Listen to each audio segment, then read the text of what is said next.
Vamos lá, pessoal? Hoje vamos falar a respeito das figuras de linguagem, tá? Na última aula eu até comentei com vocês a respeito, só que infelizmente não deu tempo da gente continuar. Então hoje nós vamos passar, tá, por todas as figuras que a gente viu na aula passada e com as novas que aprenderemos hoje.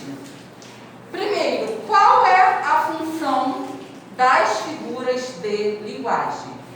Normalmente, elas aparecem mais em textos literários, tá? Quais são esses textos? Poemas, músicas, tá? Então, normalmente, as figuras vão aparecer mais nesses tipos de textos. Por quê? Porque qual é a função da figura de linguagem? A principal função é dar maior ênfase à comunicação. Então, a comunicação, ela se torna mais atrativa quando a gente utiliza as figuras. Principalmente na música, né? Quando a gente vê a figura de linguagem em uma música, chama mais atenção, dá mais ênfase no que o autor quer dizer. Ok? Então, vamos lá. A gente tem várias figuras, tá? São mais ou menos 24. Então, são várias. Em concursos, Enem, sempre vai cair essa matéria. É uma matéria muito importante. Vamos começar com a metáfora. Eu vou pular algumas, tá? Essa matéria está na apostila. Eu vou pular algumas porque a gente dividiu um pouco de figura de linguagem para essa prova e um pouco para outra, porque não dá tempo da gente ver, né, 24 figuras de linguagem de uma única vez. Vamos começar pela metáfora e vocês vão se organizando aí. Primeiro, a metáfora, ela se confunde muito com a comparação, ok? São muito parecidas, só tem um diferencial aí entre as duas. Vamos lá. Metáfora, a gente não deixa de fazer uma comparação, a gente tem uma comparação entre normalmente dois termos. Só que essa comparação é implícita. O que isso significa? A gente não tem a comparação aí com aqueles elementos que fazem essa comparação. Por exemplo, como, o tal qual, o igual a. Esses são os elementos comparativos. Então, a gente não vai utilizá-los. Então, olha o exemplo. A razão é a luz na escuridão. Então, eu não estou comparando aqui a razão com a luz, só que não há uma comparação explícita, porque a gente não está utilizando os elementos comparativos. Na comparação, como a gente faria isso aqui? Quem pode dizer? Como a gente colocaria esse mesmo exemplo na figura comparação? A razão é como a luz na escuridão. Então, perceberam? É a mesma coisa, tirando o elemento comparativo que tem lá na figura chamada comparação. Vamos continuar? Se surgir alguma pergunta, vocês podem me parar e a gente tira a dúvida, tá? Se não houver dúvida, a gente segue. Vamos para catacrese. Já ouviram falar em catacrese? Por exemplo, perna da cadeira, a gente fala muito. Braço do sofá, que a gente também fala, cabeça de alho, dente de alho. Então, a gente tem muita catacrese no nosso dia a dia. Tá? Ela facilita a nossa comunicação. Ela é uma figura também muito importante. Então, por que acontece a catacrese? Então, vamos lá. Emprego inadequado de um termo devido à perda de seu sentido original. Então, resumindo, muitas coisas no nosso dia a dia não tem um nome específico. O que a gente faz? A gente acaba adotando um nome para aquela coisa, tá? Então, esse nome se torna comum no nosso dia a dia.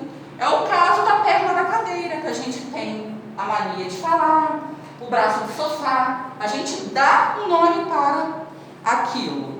Lembrando, por isso que aqui que a gente, né, tem um emprego inadequado, porque é um emprego que a gente inventa. Então, a gente tem vários tipos de catacrese no nosso dia a dia. Olha um exemplo atual do que está acontecendo. A quarentena já dura 2 meses. A quarentena seria uma catacrese. Por quê? A gente imagina a quarentena 40 dias. Não é isso? A quarentena já se prolongou. A gente tem aí 40? Não, já se tornou o quê? Um período de isolamento. Então, a gente tem aí um nome específico para um período de isolamento. Não fugiu do sentido original? 40 dias? Isso é uma catacrese. As pessoas já adotaram quarentena para esse período em que nós estamos vivendo. Vamos continuar. Perífrase. Vamos falar um pouquinho a respeito da perífrase. Tem 2 nomes, tá? Perífrase ou antonomásia, a mesma coisa, tá, pessoal? Olha só, é a substituição de um termo por outro que o caracterize. Também a gente tem muita perífrase, vamos lá, como se fosse uma espécie de apelido. Cidade maravilhosa. Quando eu falo cidade maravilhosa, o que vocês imaginam aí? Eu estou falando de quê? Oi?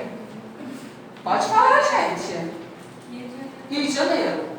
Então, eu utilizei cidade maravilhosa, caracterizando o Rio de Janeiro. Por quê? Porque a gente conhece a cidade, o Rio de Janeiro, como uma cidade maravilhosa. Então, assim, fica fácil da gente identificar. Então, a gente tem várias perífrases. Olha só, quando eu falo rei do futebol, e aí? Pelé. Então, também tem outra perífrase. Através da característica, a gente consegue identificar, né, do que se trata. É como se fosse um apelido essa característica. Ok ou não ok? Aí no exemplo da apostila tem o rei das selvas. Eu tenho uma perífrase. Quem é o rei das selvas? O leão. Aí a gente tem o Boca do Inferno. Não sei se vocês conhecem esse nome. Ele é referente aí a um poeta barroco. Ele é chamado aí de Gregório de Matos. Tá? A gente vai ver essa matéria, a gente vai chegar lá. Faz parte da literatura. Perguntas, deu para entender a perífrase? Sim ou não? Vamos agora para elipse. Eu até comentei sobre ela na aula passada. Pode falar. Perífrase vai cair na prova? Perífrase também. Eu coloquei lá na listinha, não coloquei, pessoal? Coloquei na listinha, no meu caderno está. Não anotaram? Então coloquem aí. Está lá no meu caderninho anotado. Anotaram? Vamos lá. Elipse. Eu já falei da elipse na aula passada, vou, passar novamente. Normalmente há a ocultação de uma palavra ou expressão. Mas essa expressão, ela fica fácil da gente identificar, tá? O que está ali oculto naquela oração, naquele período. Olha só, vou te ligar. Qual é o seu número? Eu tenho aí uma elipse. Eu posso ter uma elipse de um substantivo, de um verbo, tá? De uma preposição, de qualquer palavra que está oculta, que é fácil a gente identificar. Então vamos lá, qual seria aí a palavra ou termo que está oculto? Vou te ligar. Qual é o seu número? Número de quê? O que está oculto? Número de telefone. Não está fácil da gente identificar esse termo oculto que não foi dito? Então, normalmente a elipse é assim. É um termo que está oculto. Lendo a oração, a gente consegue identificar facilmente o que está oculto. Perguntas. Então vamos para zeugma.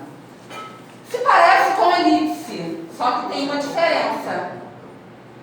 Na zeugma, a gente tem aí uma palavra que já foi dita anteriormente, tá? E depois a gente vai omiti-la para evitar a repetição. Vamos lá, vamos ao exemplo. Preferia os caminhos difíceis aos fáceis. Qual é a palavra que eu já disse e evitei a sua repetição? A palavra caminhos, olha só. Preferia os caminhos difíceis aos caminhos fáceis. Então, eu evitei a repetição da palavra caminhos. Então, olha a diferença da elipse para o zeugma. Elipse, não há repetição, tá? Algo está ali oculto. A gente vai identificar o que está oculto através, da oração, lendo. No zeugma, eu já disse algo e vou evitar, adiante a sua repetição.